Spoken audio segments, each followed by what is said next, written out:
Professor, maybe call Dr. T.P. Shashikumarji.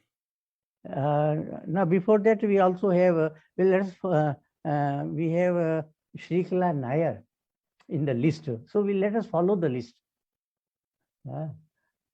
Shrikala is there or not?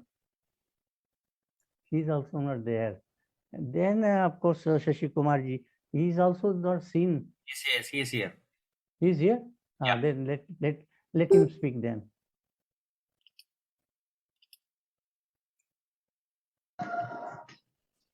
He is here. Welcome, welcome, Dr. Shashikumarji. He is a very good erudite scholar, educationist, and also space scientist. A very happy symbiosis of the two. And he is always with us in all our enterprises. And in fact, I may say that he is one of the organizers of this global summit also. So we welcome Dr. T.P. Shashikumar, and we are eager to listen to him for his enlightening message. Dr. Shashikumar, please. Namaskaram and salutations to Guru Dilip ji for this invitation. 2 comments on Bhatt Saab's introductory remarks. First, he said, let us follow the time. In fact, I should decline speaking now and say I will speak only at the time given. Number 1. Number 2, right. See, we have list of speakers. Okay, let us anyway go through that. Otherwise, anyway, he is there. Right. And he says, I am part of this organizer. I am not. I keep saying I have no role in this. And one way is correct, what he said is correct, I am with him. But I never felt he is with me. Correct. See, always people feel God is, it should be the other way. That doesn't happen most of the time. Okay, it's okay, Bhattji. So let us have your illuminating speech now. No, this is part of the speech. This is the problem with the Sanatana Dharma. Everybody starts interpreting in the way they like. The biggest problem in Sanatana Dharma today is ignorance. If at all there is a problem, it is ignorance. We keep saying Sanatana Dharma, it's for the whole world. And we keep saying my people, my Hindu, and mix these words. I think we must have a very logical. Today was supposed to be generally for last August onwards we have Bhagavad Gita class. And I am sure most of the people who joined were with me from August until the end of this year, 26th December. Last 2-3 sessions we stopped preaching because people are bored with lectures. So we decided, or every Bhagavad Gita class was half an hour, we will have some interpretations of Bhagavad Gita, some of the slokas by DrTPS, and then some discussions or commentaries. So today is supposed to be such a discussion. Sanatana Dharma, we say it is everlasting, Nitya Nutana, Chirapuratana. And we take some time conveniently when there is a problem, we say Mahabharata understood this problem, therefore this was written. Because it contains everything what is written by somebody. I don't think Mahabharata or Ramayana was written like this as a large textbook by Vyasa. It would have been added with many people over a period of time. Therefore, Mahabharata is not a story, it is not an epic. It is a samskara, a tradition. If at all you wanted to call, the Vedic wisdom is elaborated in the Mahabharata. Or if you want to say Sanatana Dharma is becoming close to God, realizing God, or doing yaga yatna. I don't know which Sanatana Dharma describes yaga yatna. It doesn't. No Vedic textbook was there in Satya Yuga. So does it mean that Satya Yuga was not part of Bharatiya Vedic wisdom? We consider Satya Yuga was the best time. There was no yaga, there was no yatna at all. Yaga yatna came later part. When there was a doubt on the dilution of what is prescribed in Satya Yuga. Then Treta Yuga came. Maybe that is the first time Bhagavan Rama himself did. Not every common people, every priest, there would have been very rarely. But then when it came to the Krishna's time, Dwapara Yuga, people started defining, or maybe that is where the ritualistic part would have come. Yaga, Yatna, war. Otherwise the war was not in Bharat. Though Lanka was very close to Bharat, they don't want to fight in Ayodhya. No Yuddham has to be there in this sacred place. But probably the first conflict came during that time. The next Yuga, which is the Kali Yuga, I keep saying Satya Yuga there are no war. Maybe Treta Yuga, between two communities there was a war. Dwapara Yuga, within the family there is a war. So Kali Yuga is war within all of us. But then how a rule which was made can be continuously applied to make peaceful, happy. And with all these traditions, Vedic, number of temples, lot of great wisdom people. If you look at the world economy, India is one of the richest country, so also the poorest country. One of the richest country because India has richest people. But poorest because the maximum number of people are poor. This is a highly contradicting. The other day we were celebrating United Nations human rights. One of the country where we have the largest problem probably of poverty is India. COVID is not at all a problem. I don't know, people talk about COVID all the time. I keep saying COVID is a problem only when it is affected by the rich and the so-called educated people. Otherwise, more number of people are dying out of poverty. And why people are not concerned about it? Why Sanatana Dharma equations are not brought in when the poverty is coming? Dana, Dharma, everything was part of Bharatiya Shastram. In the whole happiness index, India is much worse than other countries who are religious rivalry with probably India. It's a shame. It's shame on us. Keep on rubbing the same thing and saying that we are great, we have a great tradition. And I think that is why the younger generation is not interested in this. It's time to, because I am talking because today's topic is contextualized in the contemporary global scenario, the philosophical perspective. It is not because I am qualified to speak on that. My name was put there under this. So I am supposed to speak on that. I don't think the Sanatana Dharma can, or maybe if Krishna would have spoke to Arjuna straight, directly, and then after Mahabharata war, what happened to Pandavas? All of them has fallen one by one. And there is the first one to fall was maybe the most beloved of all of the Pandavas. Next to us. Third one or fourth one was Arjuna. Then Bhima is asking a question. Why Arjuna has fallen? That's why Bhima was existing, therefore he could ask a question. So he says he was more proud of his archery skills and all that. See, directly listening from Krishna, Arjuna could not get rid of this feeling of ego. What do we learn from this? Directly Krishna could not teach Arjuna. And we are the greatest people who reflect on those basic principles and then keep saying we learned. No, I think we should not speak like Arjuna, we should not speak like Krishna, we should not speak like Sanjaya. If at all there is a role, it should be like Dhritarashtra, the blind fellows who don't understand the essence at all.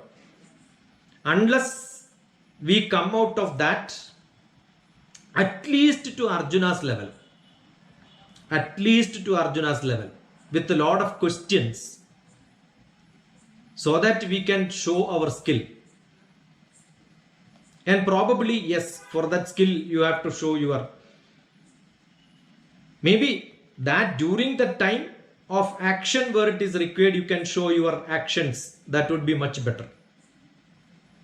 It is not that you don't have problems, you have to be under problems. The Mahabharata or Bhagavad Gita is not written, or most of the people learn Mahabharata from Bhagavad Gita. That's the biggest problem. You have to learn Mahabharata first, then go to Bhagavad Gita, which is within that. There is a beautiful sloka in 5th chapter. I am only quoting the line which is Patma Patra Mivambhasa. You are staying in water and your leaf, Patram, is not getting bounded by the water. It will not stay there. It just shakes it, it goes out. That means you become detached. But we are not. We are staying in problem, keep on thinking about it. If you are keep on thinking about it and still you say that you learned Bhagavad Gita, there is no point in talking about problems. It is the power which we need to. How does it come? Because we are still living in the Indriyas. In 3rd chapter, Indriyani Paranyahu, Indriyebhya Parammanaha, Manasastu Para Buddhir Yo Buddhe Para. You have to go from that level to the Atma level. How many people? It's easy to speak, but how many? So I still believe not even 2nd chapter or 3rd chapter or 5th chapter. If at all, what is our state contextually where we are standing in this world today? We are not gone to 2nd chapter onwards. I keep saying 2nd chapter to 9th chapter probably is good enough to understand, get that knowledge. We are not even qualified for that. That's a problem. The ignorance have not gone from our mind. If that is the state, you want to know contextualized where we are standing, looking towards Sanatana Dharma, probably the 1st chapter, 33rd to maybe the few slokas from there. That can be where we can look at 33rd, 34th, 35th, 36th. Yeah, all that slokas we understand. There is a real problem where Arjuna's questions are most relevant in today's. Because Arjuna says, I am not. What will happen is Kulakshaya Kridam Dosham. We lost our identity. All of us. It's all delusion. None of us are able to say that, oh, are you living as prescribed by Sanatana Dharma? And if you are prescribed by Sanatana Dharma, that is the way you are living? No. We have diluted ourselves. Therefore, what happened? Our Kulakshayam has happened. Who can say I am a Hindu? If at all you say that Sanatana Dharma is way of life, and if you live like that, you can be called as a Hindu. I don't think anybody here is around who can speak or advocate for Hinduism is not being Hindu. There is a difference. Advocate is not being that. First itself, see, most of the people talk about spiritualism. The word itself is, where is measurement? How can somebody say that he is highly spiritual and the other fellow is not? By birth, we are all spiritual. That is 100% correct. Because we are a spiritual being with a human body.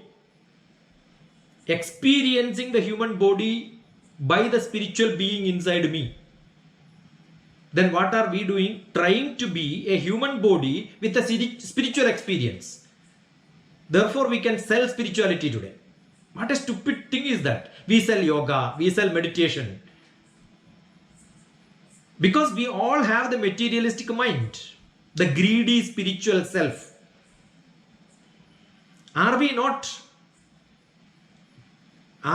really making fun of this word Sanatana Dharma?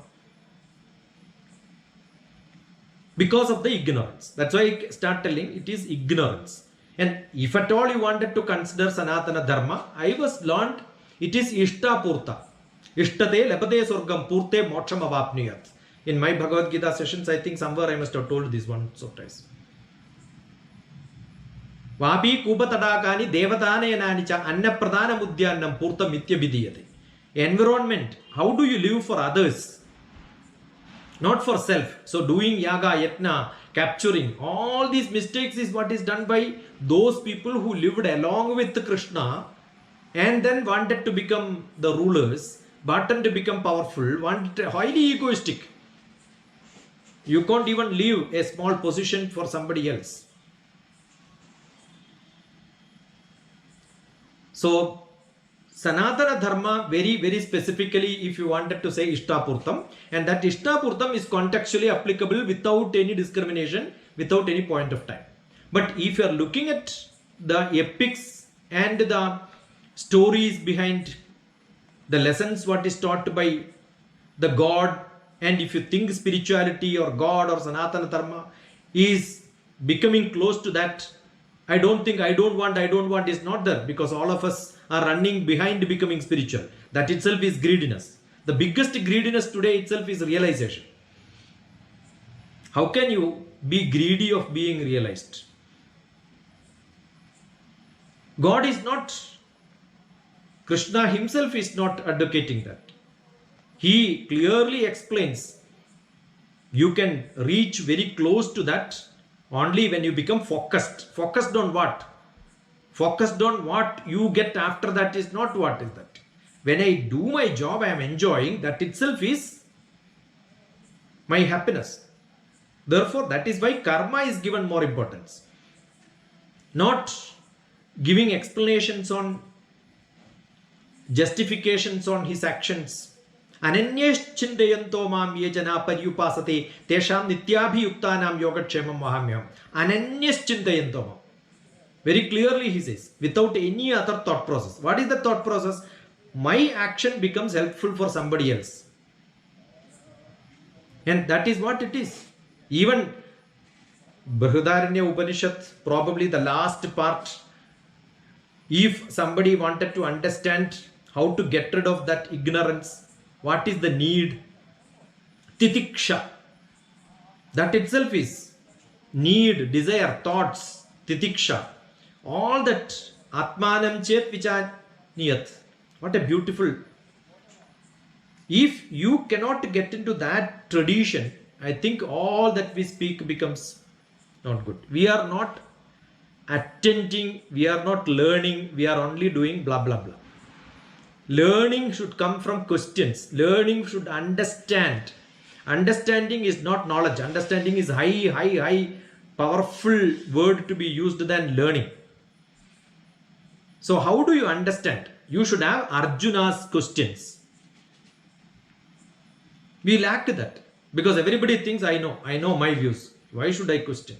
I learned anything in this world only by asking questions to my guru, not by listening to his lectures. All lectures were only with the questions and answers. So I wish, I thought I will not speak anything, but I will only have discussion, but I could not. Because there has to be some trigger for asking some questions. There is one or two questions, I will be very happy.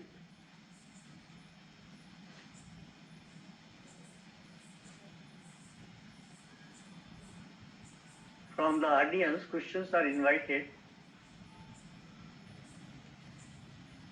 And we say, Tad Vidhi Pranipatena Pariprashnena Sevaya. This is the method of questioning in our tradition. So let us have questions. Sir, can I ask one question? Yeah, please. Sir, you spoke about that in Indian tradition we have various perspectives to understand the reality. See, I agree with you, sir, that what you said, that the way we want to understand and we want to interpret the things, we do that.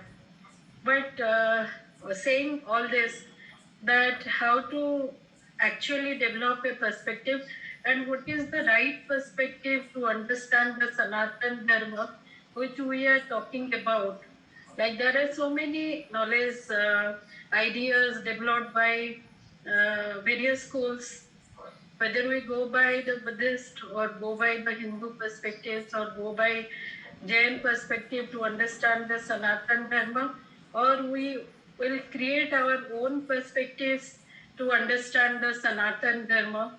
Which one is right? If I can put rightly to you, that which one, like the way it has been interpreted by the traditions, that is what the right is, or the way we understand the things, that is what right.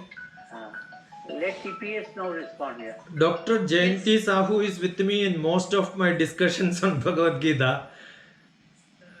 When we were describing Bhagavad Gita, I think we did not tell the secret.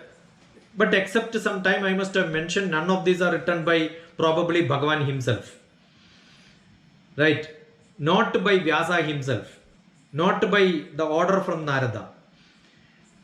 What would have happened if you look at historical point of view? There would have been a somebody like a tribe, or maybe those people who are living forest must have sang some songs.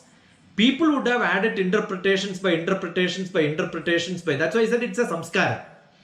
It is not one poet wrote this. That is why if you look at Mahabharata or Bhagavata, historically it says originally it had only few lines, then added together. So what you think and me think is Bhagavad Gita, is it not an interpretation of many people added together? When you look at Bhagavad Gita itself, the style in which you wanted to sing itself is not same. There are at least 4 or 5 different types. I don't think any poet would have written a poetry with a different grammar, different scales, different slokas. See, there are many reasons for us to believe what you think and me think is the original. There is nothing called original. The original we don't know. Original would not have been written by somebody. That is true with Bhagavad Gita, that is true with the Veda, that is true with the... Definitely Bhagavad Gita cannot be that. Maybe Veda can be like that. And what we know is Veda is very little. We know only Upanishads. And all the Upanishads are interpretations by many people. So each one of us have got a role to play. As we want to understand, we try to look at it. But I remember one of the greatest person from Delhi University itself, Agavur Narayanan ji, Professor Agavur Narayanan. He told me once, by birth we are all very simple. We make it very complicated with adding lot of philosophies. I think the more you get knowledgeable, you become more confused. I heard from an eye specialist, an educated fellow comes, it is very difficult to test his eyes.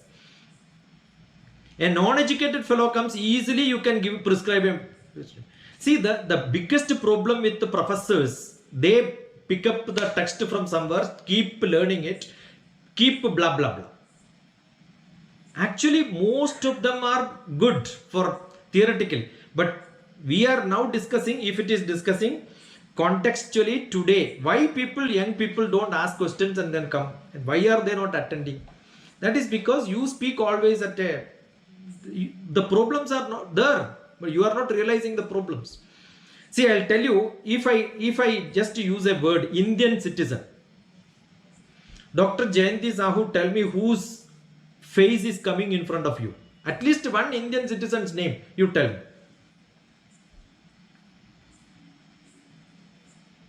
One Indian citizen, I am just using a word, an Indian citizen, whose face is coming in front of you.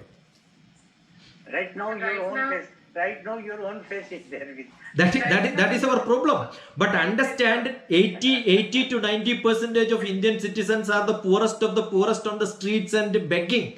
and they don't have food, they have a lot of problems. See, their face will not come to us. Yeah. See, our concept, we are talking in a place where there are people with millions of people struggling and troubled. And we are talking about happiness index, we are talking about yoga, and they don't have even money. After that only everything comes. This is a big problem. Our problem is we don't understand the context in which we are speaking. The context in which Mahabharata was written is entirely different from the context in which we are looking at Bhagavad Gita. Okay, thank you very much, TPS, for your very reflective, analytical presentation. We are thankful to you. Now,